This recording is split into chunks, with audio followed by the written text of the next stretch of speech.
मुझे रिसेंटली अपनी first salary मिली 11,000 rupees. अब ये कोई बड़ा अमाउंट नहीं है, but still it's my first salary. So here is it, मैंने अपनी फर्स्ट सैलरी को कैसे स्पेंड किया। देखो, फर्स्ट ऑफ ऑल मेरे दिमाग में बहुत क्लियर था कि अगर मुझे अपनी फर्स्ट सैलरी मिलती है तो फर्स्ट ऑफ ऑल मुझे इन्वेस्टमेंट, सेविंग्स एंड अपना इमरजेंसी फंड प्रिपेयर करना है, right? So first of all मैंने क्या किया, एक पेन लिया, एक पेपर लिया और आराम से बैठ गया बेड पे एंड देन उसके बाद स्टार्ट किया प्लान करना। सो मैं आपको दिखा देता हूँ, लाइक कुछ मैंने इस टाइप का स्ट्रक्चर बनाया है एंड यहाँ पे मैंने दिखाया कि मैंने अपनी सैलरी के पोर्शंस को यानी कि 11,000 रुपीज़ को कैसे डिवाइड किया, कहाँ पे यूज़ किया, कहाँ इन्वेस्ट किया है। इनफैक्ट इस चीज़ ने मुझे बहुत ज़्यादा क्लियरिटी दी और मुझे मतलब एक आइडिया लग गया कि मुझे अपनी अमाउंट को कहाँ लगाना चाहिए। फर्स्ट ऑफ ऑल मैंने सैलरी को 4 पार्ट में डिवाइड किया।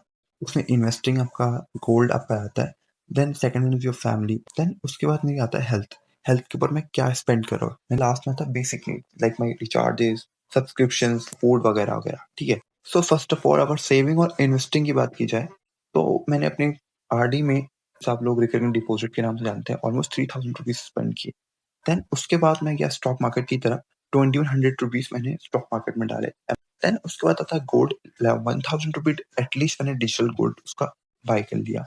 लाइक अब मैं बात करता हूँ इमरजेंसी फंड की एंड इट्स मोस्ट इंपॉर्टेंट है कि आपका इमरजेंसी फंड होना ही चाहिए। तो ज़्यादा नहीं तो मैंने ओनली 500 रुपीज मतलब इमरजेंसी फंड में रखिए, सेव कर लिए थे। मतलब एक अलग से मैंने सेविंग अकाउंट क्रिएट किया हुआ है। देन उसमें मैं हर मंथ 500 रुपीज ऐड करता रहता हूँ। इवन अगर मेरे पास ज़्यादा पैसे आ जाते हैं तो मैं 500 रुपीज इस अमाउंट को बढ़ा देता हूँ। तो ऑलमोस्ट मैंने यहाँ पे स्पेंड किए टोटल 6,600 रुपीज।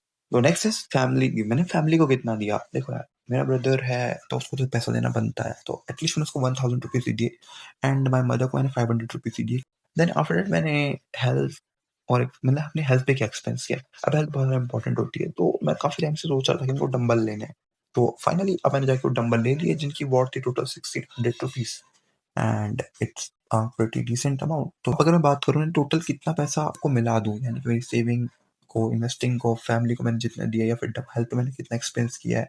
बट इसमें से कुछ अमाउंट था जैसे कि 200 रुपीज़ मैंने कुछ वापस करने थे अपने फ्रेंड के, तो मैंने वो भी वापस किए, ठीक है।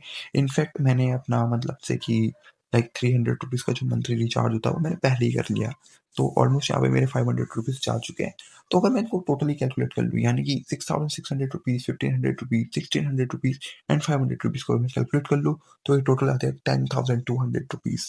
And you find it 10,200 rupees and I left only 800 rupees guys, and do you think that how I survived my whole month? अभी जस्ट मंथ की स्टार्टिंग ही हो रही है एंड मैंने अपनी पूरी सैलरी लाइक वाइप आउट कर दी है, ठीक है। But still I am just happy क्योंकि मैंने हर जगह पॉजिटिवली अपने पैसे का यूज़ किया। इनफैक्ट मुझे इसका जो इफेक्ट है वो लॉन्ग टर्म में देखने को मिल जाएगा। Now question is I just left only 800 rupees, so can I survive with 800 rupees? If you want to know that so please comment, क्योंकि अगर तुम कमेंट करोगे तो मैं एक्सप्लेन कर सकता हूँ कि मैंने 800 रुपीज से कैसे होल मंथ सर्वाइव किया। तो इसको जानने के लिए तुम्हें क्या करना पड़ेगा, चैनल को सब्सक्राइब और नीचे कमेंट करना पड़ेगा इसके ऊपर वीडियो बनाओ यार। So guys that's how I use my 11,000 rupees. तो गाइस तुम भी मुझे कमेंट बॉक्स में बता सकते हो तुम्हें कितनी सैलरी मिलती है, तुम कैसे अपनी सैलरी का यूज करते हो।